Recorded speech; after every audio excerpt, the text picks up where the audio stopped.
বাদলি মাথা তাও যে বাঁকা সিথা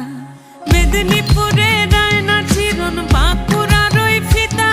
আর যতন করে বাঁধলি মাথা তাও যে বাঁকা সিথা পেছ পাড়িয়া রাজগো